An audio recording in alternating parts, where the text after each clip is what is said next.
Pessoal, tudo bem? A paz do Senhor Jesus. Malaquias aqui falando, pastor. Deus abençoe a todos. Estamos aqui mais uma vez para poder trazer um pouco, fazer uma reflexãozinha acerca da palavra de Deus. Reflexãozinha, né? Uma reflexão acerca da palavra de Deus, para que nós possamos crescer em graça e em conhecimento. Muitas das vezes eu vejo que nas adversidades nós temos grandes oportunidades, tá? Na adversidade a gente tem grandes oportunidades. Eu queria tratar aqui com vocês hoje um pouco acerca de uma adversidade que chega em conhecimento de uma pessoa que estava com a vida tranquila, tudo muito bom, tudo muito bem, comendo do bom e do melhor, né? Tinha acesso aos melhores buffets, estou falando na nossa linguagem, tinha acesso ao melhor lugar, tinha sempre o melhor lugar para descansar, e assim por subsequência. O nome dele chama-se Neemias. E aconteceu uma adversidade. E ele disse da seguinte maneira, Neemias capítulo 2. Sucedeu, pois, no mês de Nissan, ano 20º do rei Artaxerxes, que estava posto vinho diante dele, eu tomei o vinho e dei ao rei, porém nunca antes estivera triste diante dele. Ele fazia um trabalho com excelência. Ele era como se fosse o sommelier, ele era o degustador do alimento antes de servir para o rei, porque tinha essa cultura do rei ter alguém para experimentar o alimento, porque morria a pessoa, mas não morria o rei. Então saberia que a comida estava toda envenenada. Mas ele falava que ele experimentava o vinho ali, comia das coisas ali, e nunca se apresentava triste. Então estava tudo bem, mas até chegar uma adversidade. E aí nós vamos ver aqui a oportunidade. 2. O rei me disse, por que está triste o teu rosto? Pois não estás doente? Não é isso senão tristeza de coração? Então temi muito em grande maneira, e disse ao rei, viva o rei para sempre. Como não estaria triste meu rosto estando a cidade, o lugar do sepulcro dos meus pais, assolada, tendo sido consumidas as suas portas a fogo? E o rei me disse, que me pedes agora? Então orei a Deus do céu e disse ao rei, se é do agrado do rei que teu servo é aceito em sua presença, peço-te que me envies ajudar a cidade do sepulcro dos meus pais, para que eu edifique. Então o rei me disse, estando a rainha assentada junto a ele, quanto durará a viagem e quando voltarás? E aprove ao rei enviar-me apontando-lhe eu o certo tempo. E disse mais ao rei, se ao rei parece bem, deem-me cartas para que os governadores da além do rio, para que me deem passagem até que chegue a Judá. E como tomei uma carta para Asaf, guarda do jardim do rei, para que me dê madeira para cobrir as portas, e peço o passo da casa para que o muro da cidade, para que a casa em que eu houver de entrar, e o rei deu segundo a boa mão de Deus sobre mim. Olha que coisa interessante. A chave das oportunidades, muitas das vezes estão nas adversidades, como falei, e volto a dizer aqui para vocês, sempre apresentando Deus como seu interventor, seu protetor, em primeiro lugar, Salvador, porque primeiro Deus, Ele é nosso Senhor e Salvador. Primeiro Ele manda em nós, Ele tem domínio sobre nós. Depois Ele nos resgata e nos salva. Por isso que Jesus Cristo é nosso Senhor e Salvador. Nós vamos se atentar ao texto aqui. E disse-me, que pedes agora? Então orei a Deus do céu. Imagina só você chegando, você está na sua empresa trabalhando, você está fazendo qualquer coisa, e o seu chefe passa, vê você triste ali, fazendo as atividades, e naquele momento, naquele inteirinho, ele fala, pô, você sempre está trabalhando alegre, o que está acontecendo que você está triste hoje? Aí você fala, aconteceu alguma questão, vou precisar de ir para a cidade dos meus pais, e poxa, estou sem condições financeiras de fazê-lo. Ele falou, então vai, pede o que você quer aí. Aí ele pega e ora a Deus. Ele está falando com o rei, mas orando a Deus em pensamento, colocando Deus adiante da circunstância, porque a Bíblia vai dizer o seguinte, que o Espírito intercede por nós através de gemidos inexprimíveis. Ele não expressou uma palavra, mas em pensamento ele estava conectado com Deus ali naquele momento. E olha que coisa interessante. Mediante essa conexão, ele reconhece aqui no versículo 8, e o rei, mas me deu segundo a boa mão de Deus sobre mim.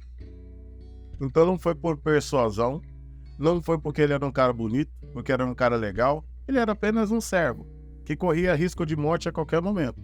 Porque se alguém colocasse um veneno na comida, quem ia morrer é ele. E ele trabalhava com alegria, mesmo com risco de morrer. Cara, com o risco aqui todo dia, mas eu trabalho com alegria, mesmo sabendo do risco de morrer. Você pega algumas profissões, por exemplo, policial militar, você pega policiais civis, dependendo, você pega qualquer tipo de autoridade que exerce força ostensiva na rua, trabalha diariamente com risco de morrer. E muitos estão trabalhando com alegria. Eles estão colocando sua farda com alegria. E o que eu quero trazer esse exemplo para nós? Quando nós estamos fazendo algo para Deus, nós temos que fazer com alegria, mesmo que isso venha nos custar alguma coisa. Mesmo que isso faça com que nós venhamos a correr certos riscos na vida. E é o que Neemias estava fazendo. Eu estou só tomando como exemplo aqui, tá, gente? Então, o que eu quero expressar para vocês aqui? Existe a necessidade, sim, de nós sermos acompanhados pela mão de Deus. Porque nós sermos acompanhados pela mão de Deus, nós teremos a certeza de que em qualquer adversidade, nós teremos a oportunidade de exaltar o nome do Senhor, explanar o nome do Senhor, porque você pode ver que aquela menina que estava levada cativa, quando Naamã, ele se apresenta ali a ela com aquela enfermidade, ela diz, lá em Israel tem profeta. Cara, ela era cativa, ela estava numa condição de escrava, mas tinha liberdade ali e tal. Estou falando na linguagem que o texto vai mostrar para nós. E ela pega e olha, se compadece da situação do seu senhor e diz, na minha terra ainda tem profeta. O Deus da minha terra ainda opera. Vai lá, fala com o rei de Israel lá que ele vai dar uma atenção para você. Mais oportunidade. Não fala o nome da menina, não fala quem ela era, mas apenas fala, ela era uma escrava, ela era uma serva da sua casa, levada cativa, ou seja, depois de uma guerra, ela foi pega, tirada do conforto, do recinto da casa dos seus pais, da sua família, dos seus familiares. Sabe lá Deus se ela tinha notícia deles, mas lembrando que ela teve uma oportunidade de exaltar o Deus do céu ali naquele momento. E aqui não foi diferente. Neemias reconhece aqui a grandeza de Deus nesse projeto e nesse trabalho. E olha que coisa interessante. E aí começam os percalços, né? As viagens, as pessoas querendo interromper a sua obra, o seu trabalho, o seu processo. Mas quando a gente enxerga que a boa mão de Deus está sobre nós, é como eu costumo sempre falar aqui, por duras provas e perseguições, tu fazes os fiéis passar. Mas eu acho que a pior prova que a perseguição pode gerar, a pior luta que muitas das vezes nós podemos passar, e mais uma vez prometo discorrer sobre isso, é quando a gente está afastado do Senhor. Quando a gente está longe do Senhor. A palavra saudade, ela só existe no nosso vocabulário. Em nenhum outro lugar do mundo você vai conseguir falar a palavra saudade.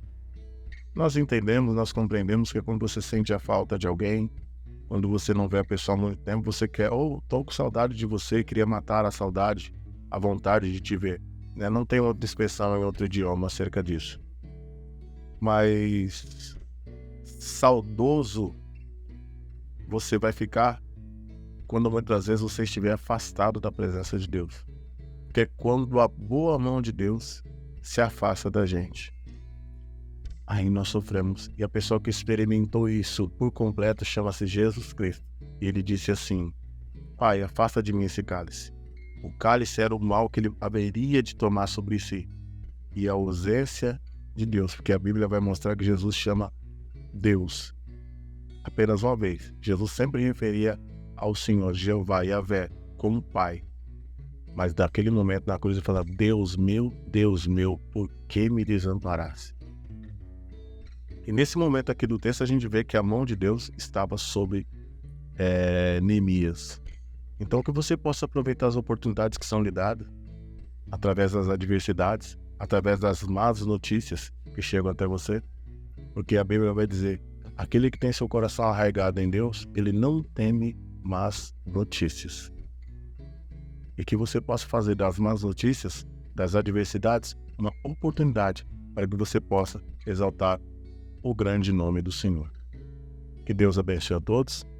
Mais uma vez, se você tem gostado do nosso conteúdo, reflita de se inscrever no nosso canal, dá um porradão aí no gostei e repasse, transmita esse vídeo para outras pessoas, compartilhe com outras pessoas esse vídeo, para que elas também possam receber um pouco desta boa semente. Que Deus abençoe a todos e até o próximo vídeo.